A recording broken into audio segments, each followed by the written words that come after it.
तो बच्चों, डॉक्टर रमा सिंह के यूट्यूब चैनल संस्कृत ज्ञानधारा में आप सभी का स्वागत है। बच्चों, पिछले वीडियो में मैंने आपको पूर्व रूप संधि बताई थी। आज स्वर संधि का अंतिम और आखिरी भेद पररूप संधि है। पररूप संधि, इसका सूत्र होता है एंग पररूपम। तो बच्चों, पिछले वीडियो में आपको हमने ये जो स्वर संधियां बताई, आपको समझ में आया कि नहीं आया, आप हमें कमेंट में ज़रूर बताना।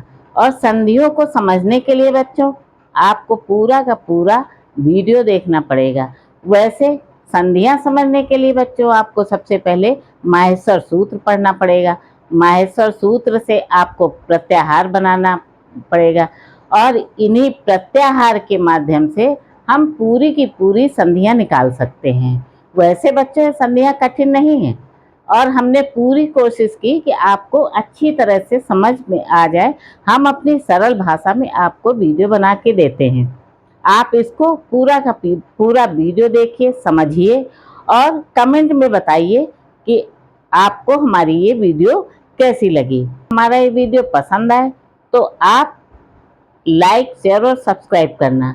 बच्चों, आपको किस पे और वीडियो देखनी है? नहीं तो अब हम संधि के दूसरे भेद में व्यंजन संधि आती है, उसको बताने जा रहे हैं इसके बाद। लेकिन आपको जो समझना हो, जो पढ़ना हो, आप हमें कमेंट में जरूर बताना ना आपको क्या पढ़ना है।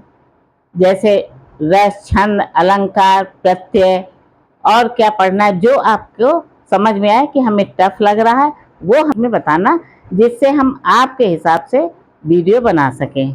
तो बच्चों, अब हम शुरू करते हैं पररूप संधि। पररूप संधि का सूत्र होता है एंग पररूपम। पररूप संधि का सूत्र क्या होता है बच्चों?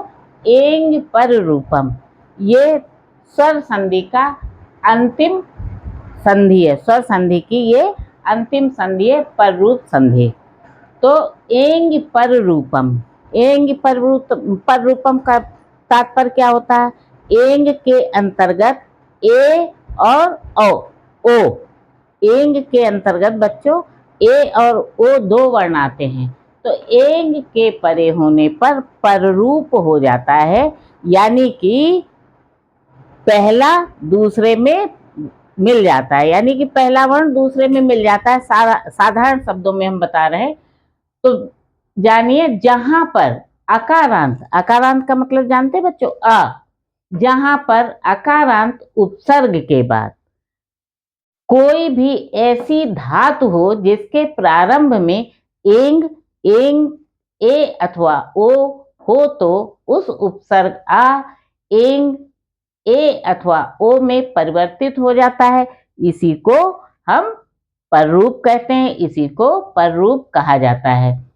अर्थात इस संधि में एंग पररूपम में पहले तो उपसर्ग होता है। सबसे पहले उपसर्ग होना चाहिए और धातु होनी चाहिए। क्या होना चाहिए? सर्वप्रथम उपसर्ग हो। सूत्र क्या कहता है? पहले उपसर्ग हो और धातु होनी चाहिए। तो यहां देखिए बच्चों, प्र धन एजते, यहां पर प्र क्या है? उपसर्ग है और एज ये धातु है। यहां पर प्रा को जब हलंत लगाएंगे तो यहाँ आएगा और धन एजते। अब यहां पर ये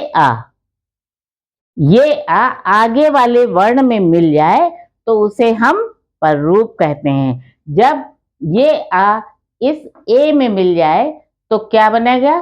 प्रेजते। यहां पर में ए मिल जाने पर, ये पररूप हो जाने पर ये क्या बनता है बच्चों?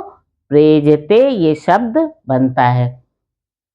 इसी प्रकार उपधन ओषति, उपधन ओषति, यहाँ उप में हलंत लग गया तो आधा पा हो गया और यहाँ पा का ये निकला तो ये अकारांत हो गया, ये एक धातु हो गई।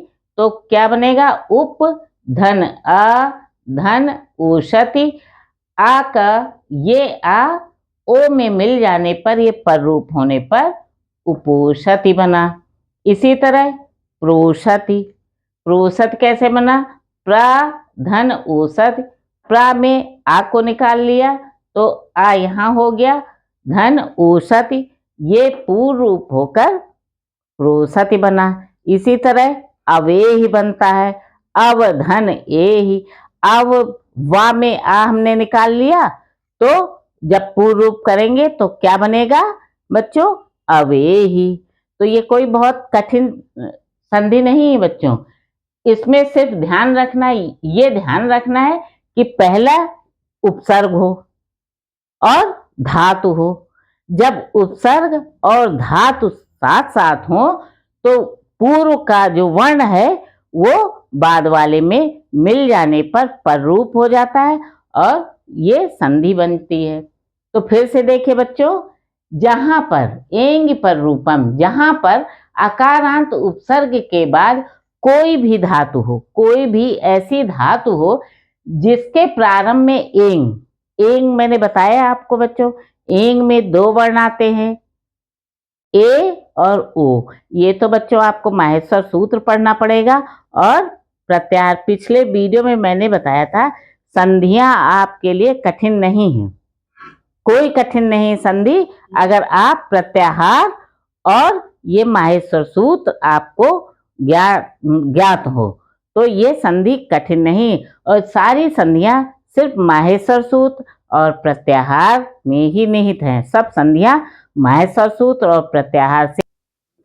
अगर बच्चों ये आपको प्रत्याहार और माहेश्वर सूत्र आपको नहीं मालूम है तो मैंने वीडियो बनाया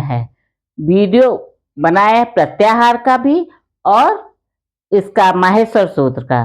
तो नीचे डिस्क्रिप्शन बॉक्स में हम लिंक डाल देंगे, उस लिंक से आप प्रत्याहार भी पढ़ सकते हैं और ये माहेश्वर सूत्र पढ़ सकते हैं। तो आपके लिए ये आसान हो जाएगी, ये संधि आपके लिए आसान हो जाएगी। ये संधि आपके लिए हर जगह काम आएगी, चाहे कंपटीशन हो, चाहे डिग्री सेक्शन हो, चाहे इंटर हो, चाहे हाई स्कूल हो, चाहे 8th हो, चाहे 9th हो, हर के लिए संधि हमेशा काम आती है। तो चलिए शुरू करते हैं। यहाँ जहां पर आकारांत उपसर्ग के पश्चात, साधारण रूप से समझिए, जहां पर आकारांत हो, उपसर्ग हो और धातु हो, तो जब उपसर्ग हो और धातु हो तो उसका हम पूर्ण रूप करके वो शब्द वैसा ही बन जाता है। उदाहरण मैंने बताया, जैसे प्रेजते है, प्रा में आ गया, आकारांत निकल आया, और इधर ए हो गया, तो एंग में ए और ओ। तो जब इधर ए है, एक तरफ ए है और इधर आ है, तो दोनों को मिलाकर जब पूर्ण रूप हुआ तो हो क्या, कौन सी संधि बनी? पररूप संधि। और ये सूत्र कहता है एंग के परे होने पर पररूप हो जाता है। एंग क्या है? ए है, ये देखो उदाहरण में बच्चों देखिए, ए है और यहाँ ओ है, इसके परे होने पर, आकारांत होने पर, ये पररूप हो जाने पर ये शब्द बनता है, तो वैसा का वैसा ही बन जाता है। तो बच्चों आपको हमारी ये वीडियो कैसी लगी?